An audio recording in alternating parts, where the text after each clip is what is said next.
Started it. Perfect. So, welcome back for week 3 of implementing Spark and TRAC on your campus. This series follows along with the Spark technical document, and this week we're going to talk about things that you need to consider as you're getting ready to record the videos for your programs.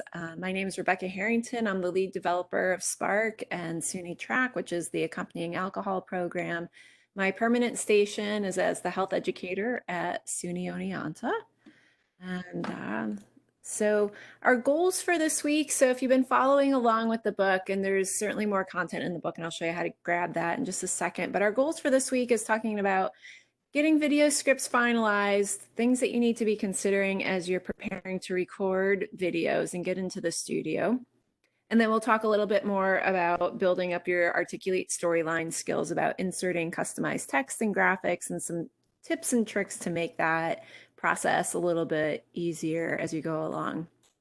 So once again, the files that we're referring to are this Guide to Implementing Spark on Your Campus. It's a PDF technical document that you can download. This bit.ly is the short version of this longer URL up here, and that will give you access to, you'll have a little form to fill out if you haven't done that already, so that we are tracking some basic data from grant funding purposes. And you'll have access to a bunch of files that we'll be referencing through this, including this technical document. There's 11 chapters in the technical document, and this week we're talking about week 3. There are links to the previous 2 webinars also available on the website as we're recording each week as we go. And Lisa has already posted a link in the chat box so that you can register for the week 4 chapter webinar. So moving on. So when I built this, well, when I wrote the technical document, I really tried to think through like what are the tasks that just take larger amounts of time to do. And so you'll notice in the book, it's really front loaded towards getting the videos done sooner rather than later. I feel like for myself, that was one of the tasks where I was really reliant on other people to assist me, because it meant utilizing the TV studio on campus, which meant there's 2 guys that work in that department on my campus. So finding times that they had available to support me and help me, getting my folks into the studio and scheduling all of that, and then giving adequate time for, again, my TV studio support staff to be able to edit and trim the videos down for me. So I really felt like when I was writing the document, I really wanted people to really push through getting the videos done, because it is so much that's out of your hands.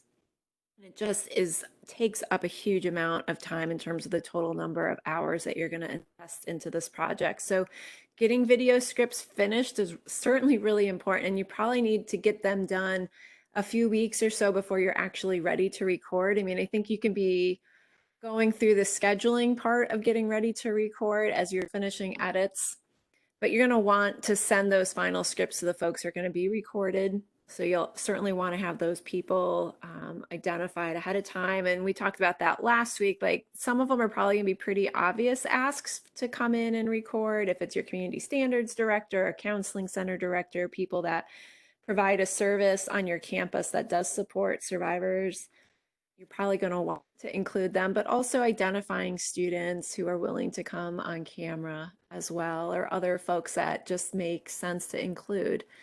I encouraged my folks that came in to print out their script and read it aloud a few times. I think there's just kind of, we all have like little places where we stumble, and that's just our own little unique bits. Like, I remember having a friend in college who could not say the word linoleum. He could just not say that word. So occasionally you're just going to run into these circumstances where you've written a script, really like it, and there's just a phrase that doesn't work for that person, and you're not going to figure that out until they say it out loud. So just to kind of give people like that opportunity to figure that out on their own first, of just say, here's the script, print it out, read it aloud a few times, see if there's any issues with that.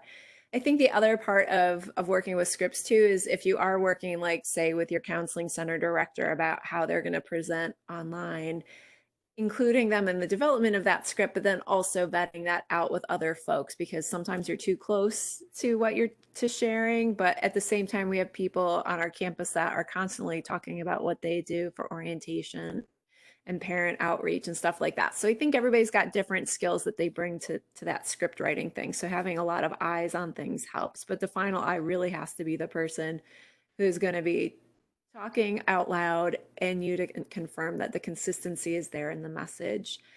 In my own campus, we do have teleprompters in our studio, and our setup is actually one where the teleprompter actually in front of the video lens, which is really lovely. So you don't see that video camera lens, you just get to kind of stare right through it. The teleprompter itself is really kind of an interesting tool because the software that runs it is like so old. Like I'm old enough to remember DOS, and it kind of reminds me of the text kind of content in that. So when you're preparing a script for a teleprompter, odds are good you're not going to have a lot of choice in font and size and headings and that. So it's a very pared down text file that you're going to be submitting. So, and I started to do an example on this slide below. So once I have like my plan for who's coming in and in what order they're coming. So I have my video shoot, and sometimes I'll have a person who's going to do 2 scripts. So I will create a Word document that has the person with the first time schedule first, and I'll use asterisks so that I can find that person's name really quickly and it stands out to me. Basically, a teleprompter, we have a little scroll wheel so you can turn the wheel, and so that's how you you control the speed of how quickly the words go by on the screen for the person. But there's also no real easy way to go back and forth. You just have to scroll through all the words as you go. So having everything in order is really great. And then if you do have people who are going to be speaking multiple scripts, giving them the shortest one first is kind of a kind thing that you can do. Other things that you want to consider when you're getting ready to go in is, certainly in talking about the teleprompter, I was usually asked that I sent in the teleprompter file a day or 2 before the shoot, just so it meant that they had the moment to kind of get it loaded up. It was one less setup thing we had to do the morning of, and it bought me a couple extra minutes. We used a green screen in our studio, and this kind of jumps ahead a little to accessibility stuff, but it's easier to get over the bar for accessibility when your video is really just a person's face on camera reading a script versus when there's a lot of visual cues going on in the background. So I chose to mostly just center in on a person's face. The other reason for doing that as well is I found that over the last couple of years, as we've used SPARC and Party Signs on my campus, more and more students are completing it on their cell phone. And I just like the idea of like when you're looking at something on a small screen, like a face is a really engaging thing to look at. And again, these are the folks on my campus that students will be engaging with when they reach campus. So it makes sense for a number of reasons. But I could also totally understand too, where if you've got really famous landmarks on your campus, taking advantage of that. I think one of the lovely things, again, about the customization process with SPARC and TRAC is that you can do all those reference points. And I think in terms of bystander education and those kinds of psychology things, in-group, out-group is really important. So if you want to make reference to like, my campus is the Red Dragon, so Red Dragons stand up for each other, and being able to use language like that, but also to cue that language with some visual opportunities is great too. Setup time for my studio, a lot of times what I found is that the guys that I work with would start the setup process. Like they would have things kind of cleared out. The green screen is just one big wall of our studio is set up to be green screen.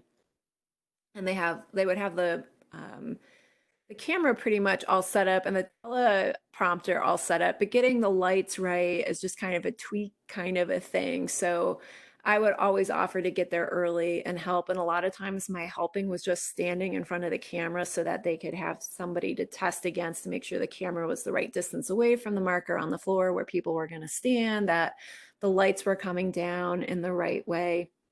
They would often, when people wear glasses, and knowing who will be wearing glasses on camera is important too, because sometimes you're going to want to adjust the lights again for that person to make sure that there's not glare on the camera or on the glasses lens. I usually recommend between 30 and 40 minutes between people. I usually will do like 45 minutes in between folks. I have a couple of colleagues who have have some theater experience, and so those folks I usually can get in and out a little bit faster because they're just a little bit more comfortable with being in front of a camera, thinking about being in front of an audience, comfortable with the diction that's required to speak aloud. And that makes it pretty comfortable. I end up just kind of camping out for the whole day, and we generally, I'll just spend 4 or 5 hours in the studio, and we'll get 6 or 7 folks through in the day. Sometimes we'll take like an hour for lunch, and I can go run a couple of errands, but it's kind of nice to just close off the office for the day and just have this as my focus. If you're going the more DIY route, which I think is totally possible, I think cell phones are getting more and more impressive with their ability to do recordings. I think it's just a matter of doing some practice, doing some sample videos ahead of time. I think if you're outside working with a cell phone, there's always those opportunities that like an ambulance goes by or just those kind of white noise background things that you can't anticipate and rule out. When you're in a studio, you're not going to have those kinds of those outside interruptions. So thinking through that. But in the very first version that we did on my campus, I did capture students in some different locations, and we did one kind of as a last minute thing, and it was in the conference room in my building. And I didn't realize until I had already recorded it that there was a lot of ambient noise from the HVAC system that I really would have wished I had recognized when I was recording, and I would have done something to adjust, or we would have moved to a different space. I think lighting is another thing to be conscious of. If you're doing the more DIY route, you want a light source that's coming from the side and not from behind the person. It'll make it a little bit easier to capture a higher quality video. And there are little fun teleprompter things that you can download. There's apps for phones. I did find a website at one point, and I was using my laptop as a teleprompter. So you just you copy and paste your text into this thing, and then you can control the speed at which the text goes by and make it larger so that somebody can see it. So if you don't go the DIY route, I think it's a totally doable thing, but my guess is that you're going to want to have one person to do the recording, one person to run the teleprompter, maybe one person, again, if you're in different locations, to be able to run interference. And if people are going to walk through, that they can pause them, and then you can kind of stand on the outside and be the director, producer kind of person to make sure that everything's being captured the way you want. And again, they're 30-second clips in most cases, but that 30 minutes really does seem to be how long, at least in the studio, we were finding if I knew I had 30 minutes, I knew I could get one clean 30-second video in that amount of time. There's always a couple where people are uncomfortable because they're like these great big huge TV cameras, and people it's just not a common occurrence for most of us. So giving people that opportunity to adjust, to say things out loud. And again, like the two guys that work in our TV production studio both teach, and so they have coached so many students through going and doing online content and being videoed, that they really offer so much support and so much help, and they really help us capture well spoken, the right amount of body language content for videos. I feel like I've walked away with so many extra skills as a result of working with them and getting to shadow what they do in the studio. So in terms of getting your cast ready, do you want to do hair and makeup? I ultimately chose not to bring in anybody to worry about those things. Although at one point, when I had some folks that were nervous about going on camera, I had contemplated reaching out to my theater department to see if we could find some students in the hair and makeup classes that would be willing to support. I think of one of my tasks on campus is, as somebody who does sexual violence prevention, that it's my job to help people connect to the issue and show that everybody can do something to support the efforts of prevention. And so, I thought that that was a good sell. And so I've had conversations with folks in theater. So I know I've got access to support like that in the future if we need that. So that's an opportunity to maybe make a connection too, if that's something you're also looking for. What do you want people to wear? They're going to look to you for guidance for clothing. So I think that's an important thing to think about ahead of time. Do you want it to be more formal or more casual? Do you want everybody in logo gear or wearing your school colors? Are there people that you've invited to speak that maybe you want to have that conversation about revealing clothing? Again, if you're in the studio, the lights are going to be really bright, so thinner fabrics are going to be a little bit more revealing. So if you have to pull somebody aside to have that conversation, like that's a good one to have.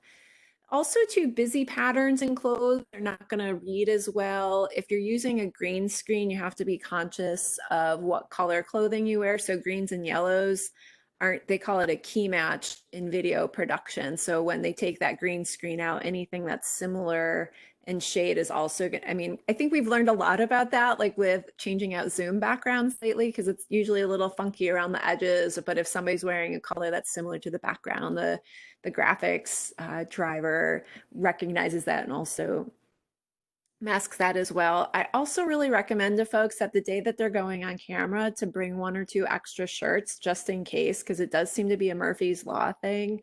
I mean, I remember when I had an infant and dropping off an infant to daycare, like it seemed like the days that you had the most important meetings were the ones that the child spit up on you before you left them at daycare. So it's just, being smart about all of those choices. Or if there's like the shirt that you really want to wear on camera, don't just bring it with you and don't put it on until you get to the studio. I think speaking on camera, and this is how I was coaching folks, is I think it's a blend of speaking in front of a large group, which a lot of us on college campuses do have that exposure and experience at this point. But it's also, I think, the pace of reading to a small child. So if you're thinking about like you're going to have a group of 4-year-olds in front of you and you're reading Goodnight Moon, like you're slow, you're conscious of sounding out all of the letters. So it is kind of that balance of projection and slow and making sure everything is clean and clear. And then, like I said, it generally just takes 30 minutes. You don't just walk in and knock out 20 or 30-second video clips. It takes a little time to get that perfect read. Knowing when to pause, I think one of the things, like, we tend not to read punctuation because when we're reading in our heads, we don't, we use it for a different kind of clue from when we're reading aloud. And those are important things to keep in mind. And then the last trick that I learned from my colleagues in the studio is that if you have two people on camera, the person who isn't speaking while on camera, you have to really overly be an active listener of like turning your head and looking to the other person, nodding, and just really being very conscious of your active learner body language. And it feels a little awkward when you're doing it. You're like, this is going to not read right. But then when you go back and watch the video, it does just seem to normalize out. So I think there's, if there's opportunities, like maybe you have two folks out work in an office together and they're both willing to come, like that's great, but you need that little bit of extra coaching to make it work right. So with that said, we're going to switch over to articulate skills for the day. We're going to do a little bit more each week. I've broken it down into navigation skills and to more of the content editing skills. And just a reminder too, if you've got questions about what we're covering, go ahead and pop that in the chat. Or if you want to turn your own self off of mute and throw the question out, that's great. And I'll handle any questions. If it's a worry, I want to be able to support you through that. So just let me know. So let me figure out how. Let's see, we're going to stop sharing this screen and we're going to go over to Articulate.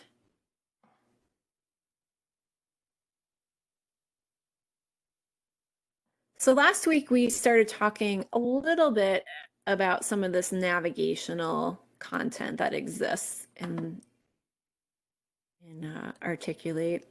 I'm just making my screen a little bit bigger so I can see more things. I picked a slide that has a lot of stuff on it. We're going to kind of keep coming back and forth to that. So last week we talked about the timeline. The timeline is this area down here, and every object that is on a slide also has a corresponding part on the timeline.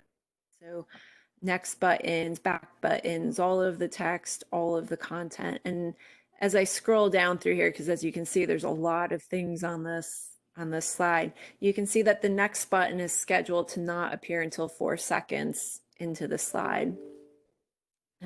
I have a lot of the next buttons timed to the video, so the video finishes and the next button shows up in like the last second or two of the video. Some of the slides I have based on the number of words and what the average reading speed is. And it is always interesting to me when students complain about the next buttons not being right there. And I explain to them that they're designed that if you're actually reading the content, you're not going to notice the fact that that next button isn't right there. So it's kind of feedback to me when a student complains that I know that they've just been clicking through it. So little piece of, extra information for you. The other thing, there are two other tabs that exist down here in this timeline area. Timeline on my computer is highlighted blue, and so that's how I know which tab I'm in there. I'm actually going to shift over here to this navigation page that I pulled up ahead of time. States are where we start to have some fun interactivity. So states actually comes, this is something that we see in HTML, which is the language that drives the internet. So these are the terms that are used within HTML. So there's a normal, a hover, a visited, and in this case, a disabled, which means that it's not turned on. And again, this is language that's used in other technology spaces. These are not my words. But as you can see, as I go over these, if you're watching up here on the slide, it changes what's going on. And so it will keep track. When you set up this, there's a way to make it set up so that once somebody has clicked this once, it'll appear visited. And for me, like I can decide where the default's going to be. So in this case, this first module button is set so that the initial state is normal. But if I click over here for this module, the initial state is disabled. So a student doesn't have access to that until I've turned it on and I've set the reasons for why it's turned on. So it's just a fun little visual cue. And I think these are things that we have learned to read in terms of our access of internet. We see this a lot in terms of visited links. They change colors, but you can also define your own states. So for right now, I just wanted to let you know that this exists. We'll talk in a later chapter, a later webinar about how to actually go in and program that. But I think sometimes it's interesting to know where these things exist and where they occur. So when you're thinking, oh, I would like to be able to do that, what does that mean? But it also means in this case where this is a button with all of these states, this 5-button navigation with 4 different states represents 20 different images that have to be created in a graphic design program. And so that's where it's important to kind of have a grasp of it ahead of time of these are all things that I need to be aware of as I'm creating stuff and making a list of creation of things. And in the first week, we talked about information that you could bring to your graphic design support staff. And this was one of the things that we brought.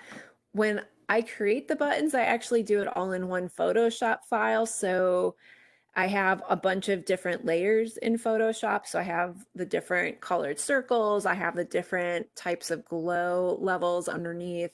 And so I can create all the layers with all of the different letters, all of the different shapes, all of the different outcomes. And then I can just turn on different layers and I just export JPEG after JPEG, and then I can put them all back together right here. And if this is something that you want to dive in and play with, you can get into this editing states. And so you can create a new state, you can copy a state, you can get rid of one you don't want.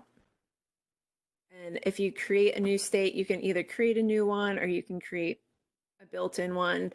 So because I already have these 4 states created, those ones are already removed from this, but they are all right there. So you can have some fun with this kind of stuff. And I think to me, when I was, I think the very first summer as I was getting ready to build SPARC and I was going through a training document, these were like the moments of like, oh, that's how they do that. And I thought, I just really remembered like, and now that the weather is really nice and warm here in upstate New York and thinking about that, like those mornings where I would drop my kid off to school and sit there as the day was warming up with my coffee and having aha moments, like, I think those were really helpful because I went in with a lot of question marks and it seemed like I was uncovering these mysteries. The other this here is this notes tab. And this is a place that I have used on some slides. I have not used it as recently, but when I was building the first Spark that I was using the notes in a lot of different places where if there was something I wanted to remember about a slide, I could put that in there. But like PowerPoint, where you can print out a note slide and you can include the notes or not include the notes on a PowerPoint slide, you can do a similar thing here. So there are opportunities where you can put content in this notes area and have that show up in later places. So if you wanted to put more information on a slide, like maybe you have a brochure for an office and you want to connect that content to students, you'd be able to put that in here and have that show up in a tab later on. So, you know, there's a lot of bells and whistles that you can take advantage of in this program. So that's, you know, kind of the continuing saga of where you find things in Articulate Storyline. So I want to talk about some of the things that we can add. So I created just a very simple scene, and we showed that last week about how to add a scene and slides. So these are kind of our sandbox slides for today. One of the things that you might find yourself needing to do is adding scroll boxes with text.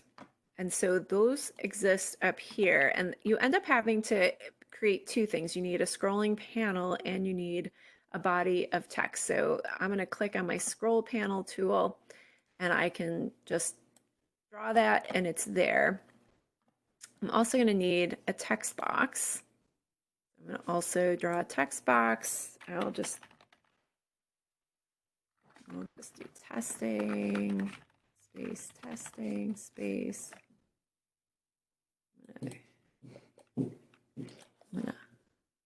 My dog just came to visit me. So I'm going to just fill in a lot of that very quickly. Zoom back out. So now in theory, I have more text than I could fit on a slide. And what I'm going to do is I'm going to grab this text box and I'm going to drag it into the scroll box. And right at that moment as it enters, you can kind of see how the bottom gets clipped. And now I have a text box that appears inside my scroll window. And then you can adjust that text box. And when I do this, I probably will find that my scroll bar goes away because I don't have that much text. So let's just copy and paste that one more time.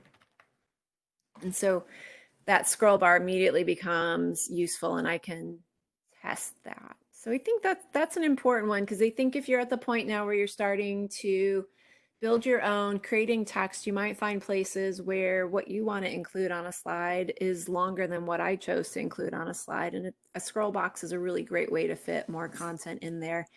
And if somebody's using a screen reader, the screen reader will identify the scroll box and it'll identify the text and it'll just read straight through. So you don't have to worry about people having to click through to get to the extra content, which I think is it's a nice opportunity to make sure that everybody's getting what they need with as few clicks as possible.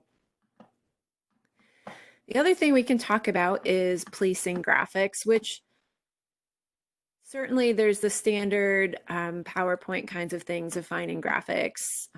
Oh, this is interesting. So here's some old content that I was using from an old version of SPARC. So certainly there's the insert and paste, but maybe you're at a place where your graphic design folks have created some special things for you. So let's see here. I'm going to come back over to this slide. So here's my next and back buttons. And these are things that I do tend to get bored with and I change. But when I click this next button, you can also see that there are some pieces of information that are attached to that thing. Let me pull up the timeline box again. So when I click on this, it shows up in my timeline. It also shows up here, and Articulate Storyline refers to these as triggers. These are the actions that are connected to that item. Now, if I delete this, I'm also going to lose this item in the sense that I've set it to not turn on until 4 seconds, and I've also set it to do something when somebody clicks on it. So what I can do here, and again, I'm working on a PC, and I know Macs have their own way of doing all of these things, but on PC, this is a right click. My guess is that there's a hotkey link on your keyboard to do. And I'm going to come down here and I'm going to choose Replace Picture. And I'm going to replace it with this older button just for testing purposes. And what you can see is now the button has changed, the graphic has changed, but I've not lost my trigger and I've not lost my timeline schedule. So, you know, these are one of those things where It is important to think about these items because these are the things that show up on every single slide. So if you have to go and change these because you've changed your mind, then it's an afternoon's worth of business to go through and change all of them. But the nice thing, like probably what I will do when I update these the next time around is I will keep things relatively the same size because that means I don't have to do a lot of making sure I have to resize things and making sure they fit on the slide correctly, because then that's a whole other day's worth of stuff. But at the same time, like I do like to have those tasks for when it's like 20 minutes until the end of the day and your brain is just kind of done and you need like those rote repetitive kinds of things that you just have to get done. So that's a good little job to save for those days. But again, if you're kind of starting from scratch or you just are getting rolling, these are the things that you can just you're going to have to do these on a lot of different slides. So being conscious of that. The other thing that I want to talk about is the size and position menu today. And this is going to help you get content onto your screen and make it be equal. So I have these 6 boxes over here and they're all the same width, but sometimes the dragging and dropping and drawing of things doesn't come through very clearly. So when I touch on a box here, let me get to my, we're gonna talk about groups in just a second. So here's my rectangle. If I right click on that, I get a bunch of different things. I can talk about the accessibility there, and we have a chapter and a webinar set aside for just going through all the accessibility related stuff. But size and position is what I want to show you today, because this is a handy little tool that you have to kind of drill down to get to. So, and actually accessibility is right here too. So maybe we'll just talk about that a little bit and give you a little preview. So size is the first tab in this box. So here's a width that's 192. I can come up to my next box here and confirm that that one is also 192. And I can just enter whatever I want into these boxes. And I can, if I lock the aspect ratio, it means that the height will stay consistent and that ratio will stay consistent.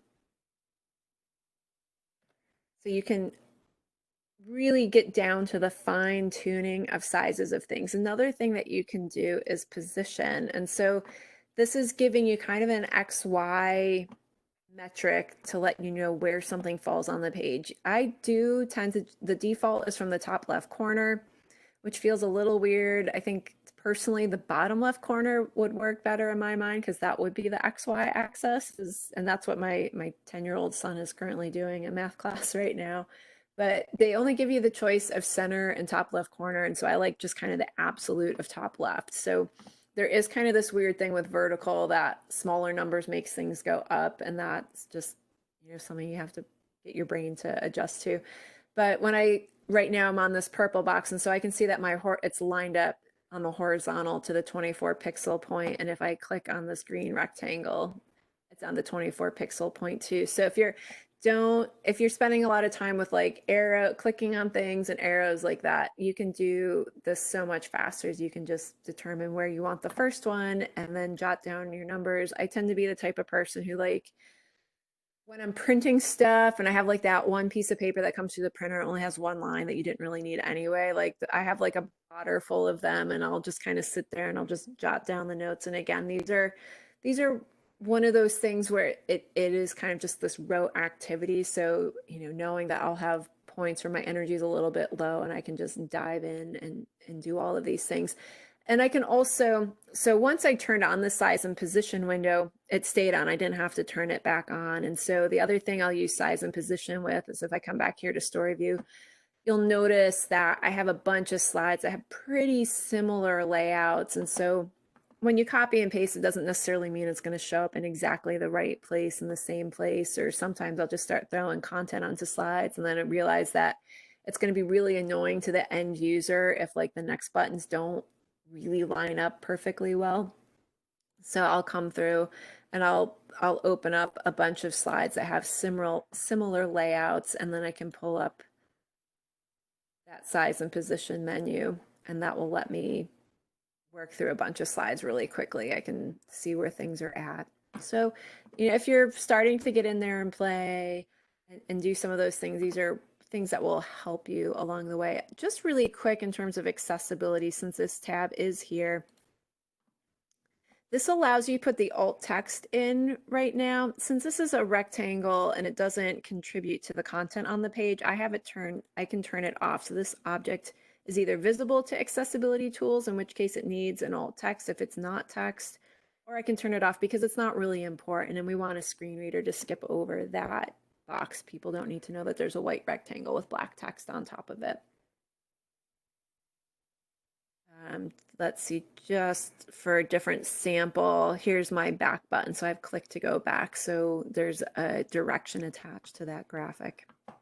So the last thing I wanted to talk today in terms of the kind of content editing skills that are important to have that will make your life easier is grouping and ungrouping. And you can kind of see where that already exists on this page. So each of these boxes here is a colored rounded corner rectangle, but there's also a text box that's to it. And grouping allows multiple objects to be seen by the program as a group. So in this case, and you can see in my timeline down here, I have like the blue box, the blue group, the green group, the violet group, the yellow group, and I use GRP as my own personal standardized way of recognizing that something's a group. When you group objects, it then shows up on the timeline as this group, and you get a little arrow here. So if I want to see all of the parts of my group, I can click that arrow down and now I can deal with each of them individually, or I can collapse that back up so I can see it. The other thing that maybe I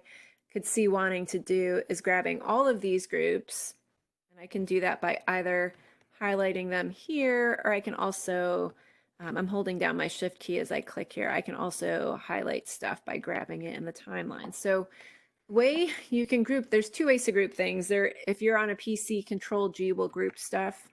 And you can see when I made that keystroke, I suddenly got one set of anchor points around. If I do Control Shift G, that's going to ungroup. The other way I can do that is I can right click. There's group, I can regroup, I can ungroup. Not quite sure what regroup is. Maybe because I've already grouped it once, it'll let it go back. That's a new one to me. So that allows me then, if I want to say I want to redo this slide, I want to pull all of it together, I can do that. The other possibility, see, like right there, that was a situation where things weren't grouped, so it fell apart when I moved it. So if they had been aligned and centered, I would have to go back and redo that step.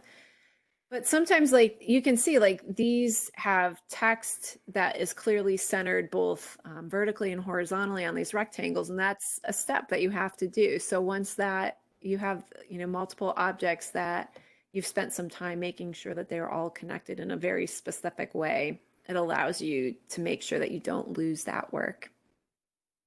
So I'm actually going to do that right now with these two pieces here. Going to group them so I can pull that back. I can pull this. Here's my other group. That's another reason to also be able to click down here, because we'll just take this opportune moment to talk about that. So when this was over here, it's underneath, but if I come down here to the timeline and I just grab this and drag it up, now it's on top. So the timeline does give you a layer order of pieces on the slide. And that's what I have for you today. So kind of moving along, again, I recommend that even if you're not ready to start building your own, go ahead and download one of the story files that we've made available to you. Go ahead and download the 30-day free trial of Articulate Storyline and open it up and just go in and try out different things, play around with stuff. I find this to be a very fun program to work with, and I'm always kind of uncovering things can do. And so that's been really fun. So even if you ultimately don't end up utilizing SPARC as we've designed it for you as a template, or you create something entirely new, or maybe you use it to create something, a program that supports your very different way, Rebecca, we do have hope that you find it fun. I don't know if you can see it in the chat. Yeah, I don't. Here, I'm turning on right now. If you replace an image like you did with the next button, does the alt text remain, or do you need to update the alt text? Let's find out. That's an excellent question. It looks like that also saved, which is awesome.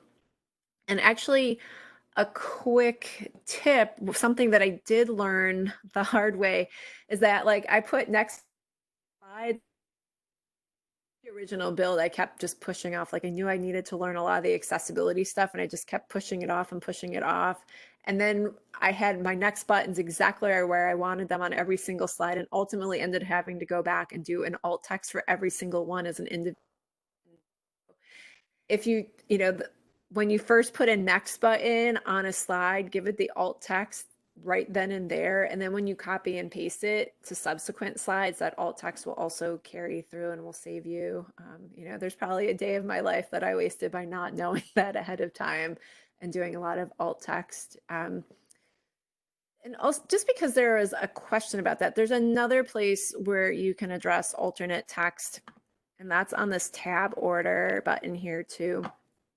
And so here's every object on this entire slide. And this is a slide that's got a lot of layers here. So there's a lot of these, but there's also a place where you can enter alternate text for everything on the slide all at once. And so that's also a handy little tool. If you have a lot, or if you've just kind of been throwing stuff on there, then you don't have to. But at the same time, like once you have the accessibility thing here, as I go through and click, it's going to let me do it in that way. So I guess how I ended up using it is I did not use this as much in the beginning. Now I do it a lot more. Like, again, like you said, the first time I insert something that I think is going to be copied and pasted, I will take advantage of it at this point. And if not, I'll know that when I go back and do tab order, once I know that I've got the slide designed the way I want it, I know I'll have a second chance to make sure that I didn't miss anything with an alt image tab. And I can't remember if we've done this in the previous webinars at this point. I guess that speaks to warm weather seeping into my brain.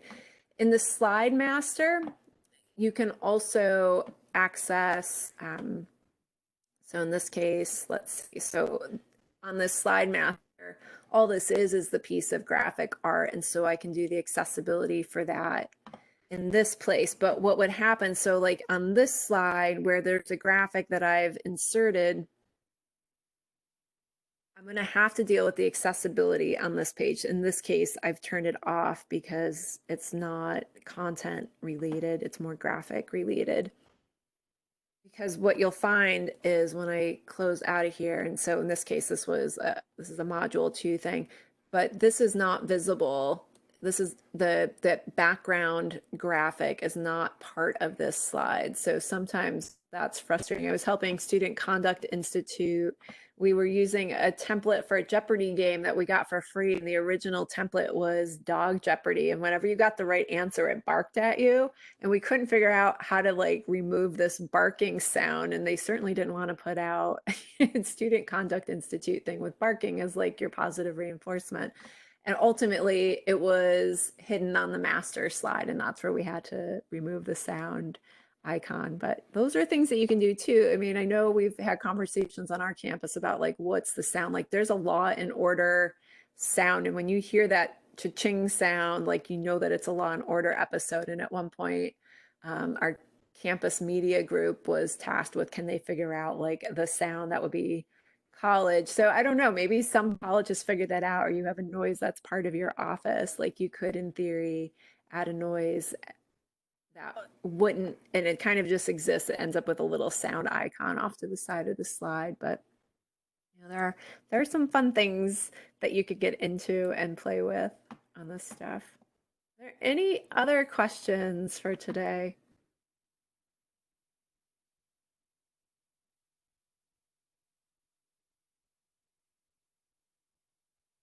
Well, I'm going to enter my email address into the chat. Feel free to reach out if there's a question that I can answer. I'm happy to do that. I would also say once you have access to Articulate Storyline, the e-learning community is a super helpful place. There's been a handful of times when I've been in the corner with a deadline looming and I've been able to post questions there, and I've had really great support and answers either from the community itself or from somebody who actually works for Articulate. So that's another place to go looking for support. But being mindful of time, it's 3:59, and I guess we'll be ready to sign off today. Thank you very much, Rebecca, and thank you everyone for joining us. And I'm happy to help. I hope, I can't wait to see your projects. So I totally want to hear about all of your successes, and I'm happy to sit with you through the struggles too. Great. Thank you. Have a great afternoon. Yep. See you next week, everyone.